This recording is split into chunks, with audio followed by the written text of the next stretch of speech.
let's begin. Hey! Little chat for your day. We're glad you came our way. Busted brains, bonkers ideas and friends you've heard before. Settle in, let's chat. How did this happen? Well, sing say. How did this happen? Hello, friend.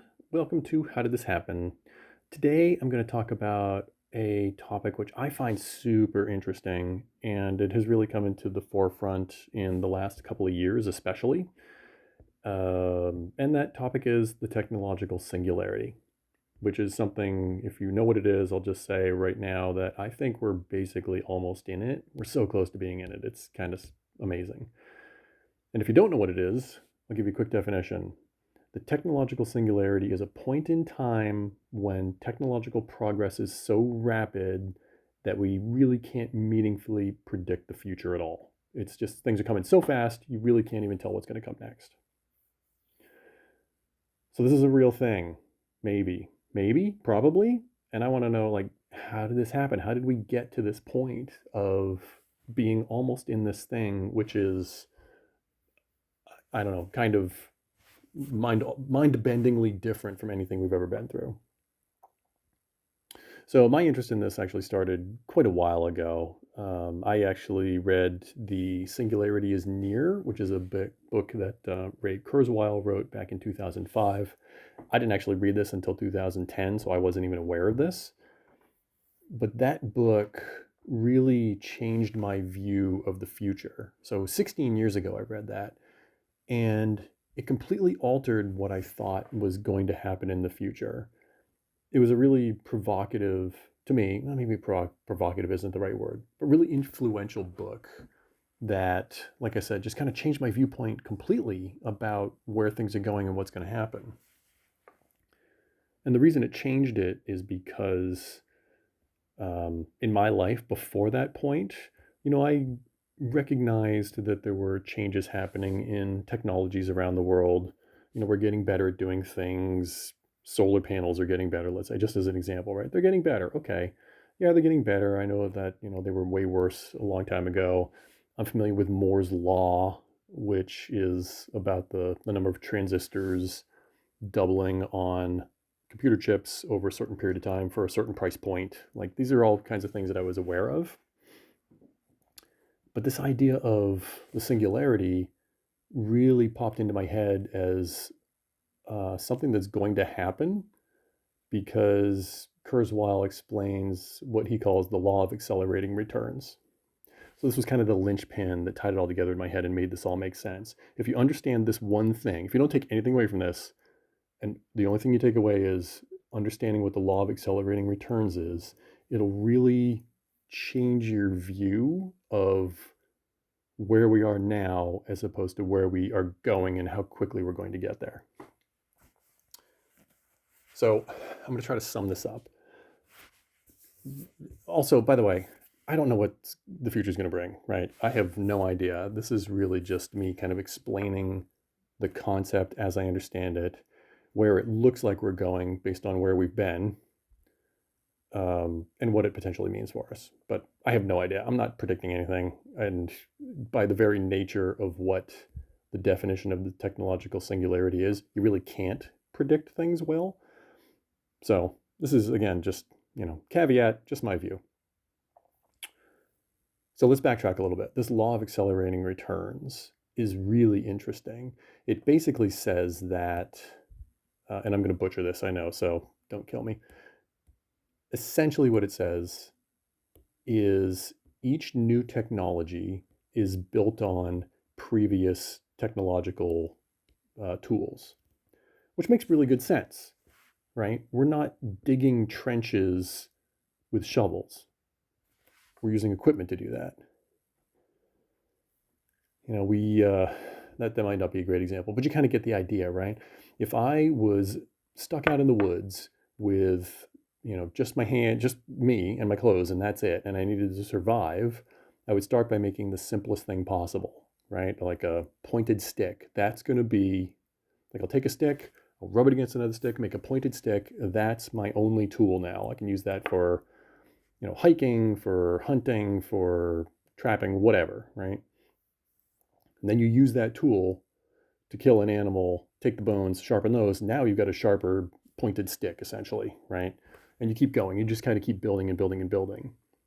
And that's what this is, this law of accelerating returns.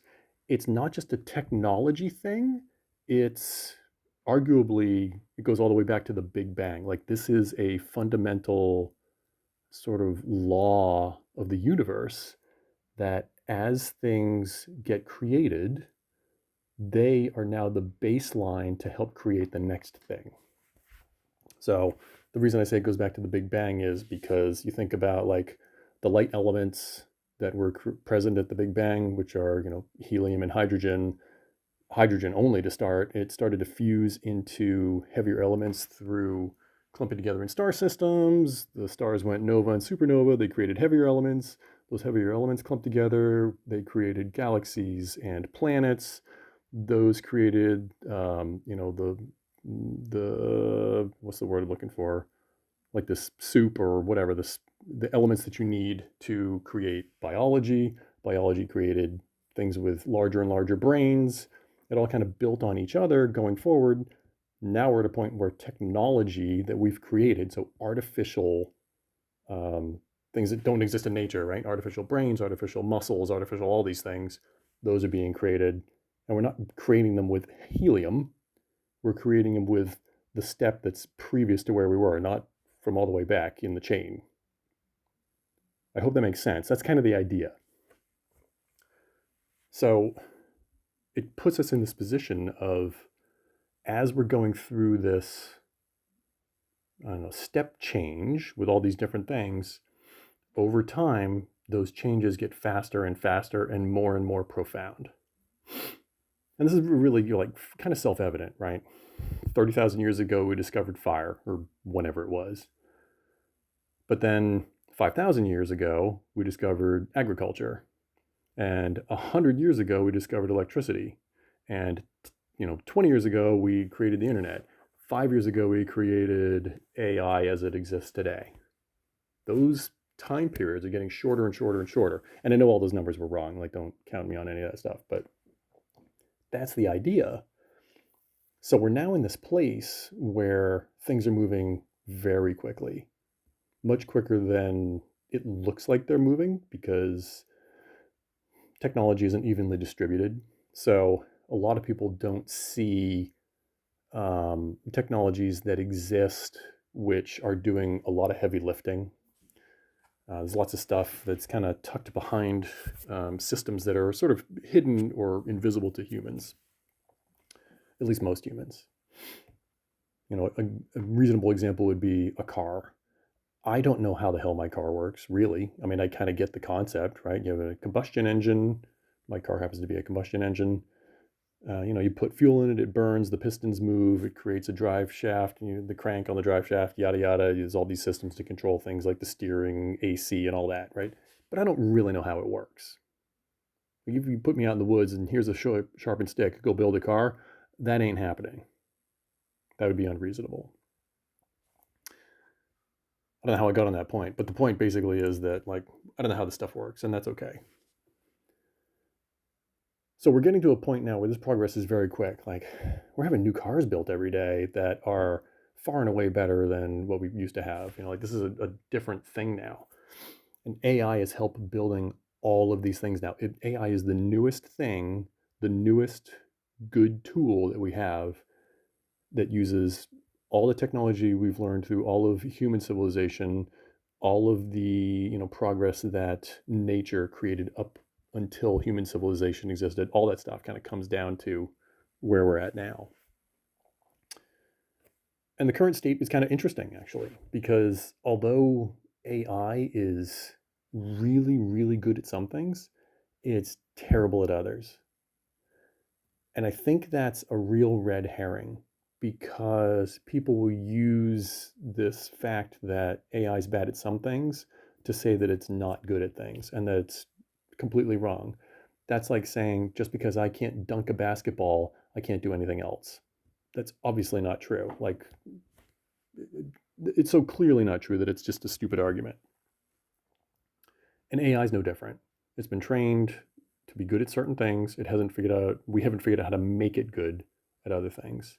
So an example would be that state of the art AI systems are currently solving PhD level math problems completely autonomously in some instances. They're rare, but they're happening. That's pretty crazy. Like, we're taking just whole sets of known problems, handing them to these tools, and seeing if we can, solve these problems with the tools, and they're able to sometimes do it. Then again, on the other side of the spectrum, they're really terrible at other things. The most common example. This is actually from a year or so ago, but asking an AI to spell a certain word like strawberry, and saying how many R's are in the word strawberry, and it didn't know. Couldn't get that right. Like, you and I can very easily solve that problem. But that's getting fixed. The strawberry issue has been solved at this point. And I think it's really important to understand that, as has been said many times, this is the worst it will ever be. Like, these tools are not going to get worse over time. They're going to get better. I was actually testing out the video generation of, I can't even remember what tool it was, but there was some new video generation tool that came out, and I decided I needed to kind of understand how it worked. So I'm going to sneeze. Okay, maybe I'm not. No, I am. Okay, that's for you, friends. Anyway, I wanted to test the video generation tool that I found. So I logged on to some online service that allowed you to try it out. I put in some prompts, and it created kind of a crappy, you could tell what I was kind of going for, but it was just garbage, right? It looked really bad. It didn't look realistic at all. It was obviously very low resolution. The movements were all screwy. Nothing really looked exactly like what it should be. It was crap, total crap. Today, about 2 years later, it's indistinguishable from real life almost.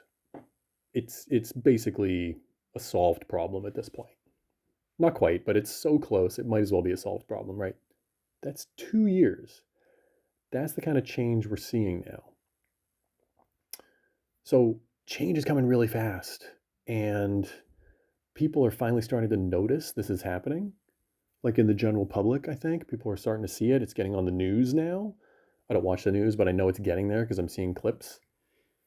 So this thing that we've built, is changing incredibly quickly, and people are starting to recognize that, wait a minute, this could be a problem.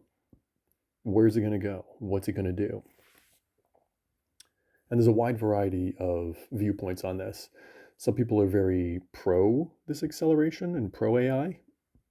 Generally, the ones who benefit, right? That's kind of obvious, or people who think they will benefit from it. And there are people who are very anti-AI. And obviously, that's basically the other end of the spectrum.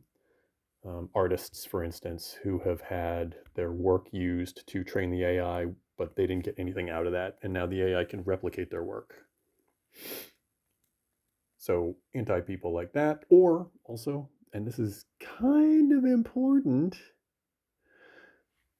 most really involved AI experts say that there is a non-zero chance that AI will eventually become far smarter than us and could kill, essentially all life on Earth. Not to put too fine a point on it, but complete extinction of all life that we know of in the entire universe. So that's not great. The percentage that people put on that is generally relatively small. Some people put it at 50-50, which sounds like a lot, but at least it's not above 50-50. I mean, I'd rather it was zero, but we're not at that point. So that's obviously a concern. Like, I don't want to I don't want to die because somebody decided to build something that killed everything. That's not cool. But chance of that happening might be low. If we can align things and get AI to be in a state where it won't do things harmful to humans, essentially, it has our best interests above all, including its own best interests. That'll be important. Can we get there? I don't know. And that's the question, right? This technological singularity that we're coming towards is all hinging on the current growth strategies of AI and what it's going to do. And this is the part that I find even more interesting. Like this whole path, how we got here is pretty cool, but it feels inevitable. So the real question is, what's coming next? And I think what we're starting to see in the news now is that AI is coming for your job, right? That's kind of the big push that we're getting right now. It's coming for all the white collar work, which honestly I find really interesting, but in hindsight, it also makes sense. We're at this place where AI is able to basically replace a lot of intelligence work, a lot of knowledge work. And that's always been true in some fashion. Like you think about a computer. Before computers existed, there was a job that people did called computer. You were a computer. You computed things. That's what you did. You sat at a terminal or some kind of, paperwork. I don't know how you did it, right? They probably used slide rules, but they computed values that needed to be calculated. That's what they did. We replaced that job with a literal machine that we called the same thing as the job, a computer. That's where we're at with AI. It's replacing and has the capability to replace literally every job. The thing that you hear people saying is that AI is coming for your job, right? That's kind of the argument. It's coming for your job. No, it's coming for more than that. It's coming for our labor. It's coming for everything that we do. Because what's going to happen is, yes, it'll replace the white collar work, which is that knowledge work, the intellectual work that people do. People sitting in an office doing accounting, for instance, or doing translation. Those are going away far sooner than all other labor, but the other labor is coming too, because robotics is quickly passing barriers that we didn't think it was going to be able to pass for a long time. Those physical jobs, anything from flipping burgers to machines of war, like all of these things are going to get automated at some point. If it's possible to do it, it will be done. So what's going to happen? How does this work when every possible thing that a human can do can be done better by an automated machine or some system of some kind? What do we do now? Which is kind of like the next argument that people are having. Like, is this loss of meaning for people? I've heard that several times, and it seems to be an argument that comes from like the CEOs of companies who, let's be honest, are probably getting pretty anxious, looking forward to replacing every person on their workforce because people cost money. Also, CEOs tend to work ridiculous numbers of hours. So for them, their job is their meaning. I personally am looking forward to this transition of maybe all jobs going away. That probably sounds scary, right? You think about, well, if I don't have a job, I can't earn money. So there's no jobs to be had. I can't earn any money. Well, now what do I do? Because I can't buy food, shelter, clothing. Okay, so do I just starve in a ditch? How does this work? But I think we're going to move into a place where as automation becomes more ubiquitous, it should help drive down the cost of products. Like if you think about, let's go back to the car, right? I need a car to be able to get places. Well, that car is made up of a lot of different resources, and there's a huge logistical puzzle that we have to solve in order to get all those parts and all the resources and all the pieces and all the expertise and all that stuff together in just the right order at the correct time in order to have a car pop out the other end of this process, right? It's a big task. It's not simple. And yet we do it all the time. We do it everywhere. And these factories that are creating products that we have are becoming more and more automated.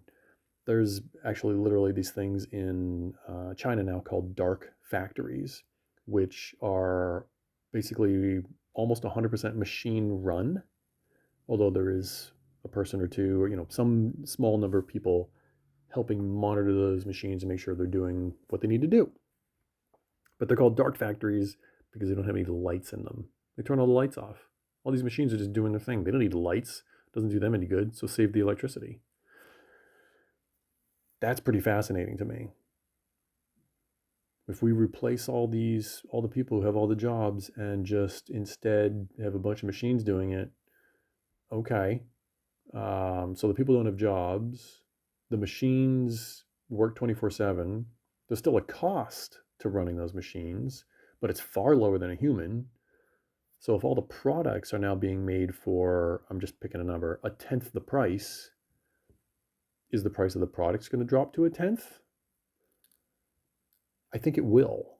I think market pressures will cause that to happen because, okay, if one company can make a product for $100, but another company can make it for 90 and sell it for 90 and sell that many more, and the products are essentially as good as each other, I'd buy the 90 one, wouldn't you? Yeah, so the price is going to drop because market pressures, people don't have as much money, they have to spend less, the products can be made for less, they'll sell it for less. Hopefully this leads to a world of abundance where everybody has what they need. Does that make sense? Right? Costs to create something goes down, market pressures will force the cost of sale to go down, we'll have less need for money. Money kind of maybe goes away completely in the future. I mean, that sounds pretty radical, but at the same time, also makes sense if you think about kind of this progression of where things started, where they're going, and kind of how it all fits together. I could totally see that happening. Of course, it's the technological singularity. I have no idea. What I'm talking about could be complete fantasy and never happen. I don't think so. I think it's coming, and I'm kind of excited about it. And here's the other thing, this law of accelerating returns that I talked about at the beginning has really shaped my view of this because I see the technology increasing at an ever increasing pace, which means the amount of progress that we have this year is going to be dwarfed by the amount of progress we will have next year. And that will continue for probably every year into the future. I mean, there's probably an upper limit somewhere, but essentially, from a practical perspective, things are just going to start going so fast that we could reach this technological singularity, in my mind, kind of really at any time. Like, I don't want to say it's 20 years out. I don't want to say it's a year out. I don't know. I think it's somewhere between those, but I don't know. It could be happening right now. Like, we could be way off. And I don't know what we do either. So, despite all this understanding of why we're here and where we're probably going, the biggest question that come out from on this is, okay, great, that's nice. What do we do? Because I don't know about you, but I don't feel like I have any power over this. I'm just one person.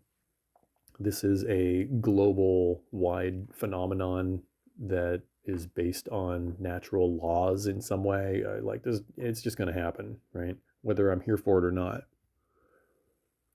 So really the way I'm thinking about this is what can I do to either prepare or mitigate when we get there or whatever. And I've come up with an answer. So all this is just to say that the answer to we've got huge changes coming and you know what you should do? Me neither. I have no idea. Like I have no clue what to do. I really don't. I know that's a disappointing answer, but that's where we're at. I don't know what to do. And I don't think anybody else really knows what to do, which is okay. Like we're going to be okay or we won't be okay, but life will just happen. It's just going to happen. This is what life is.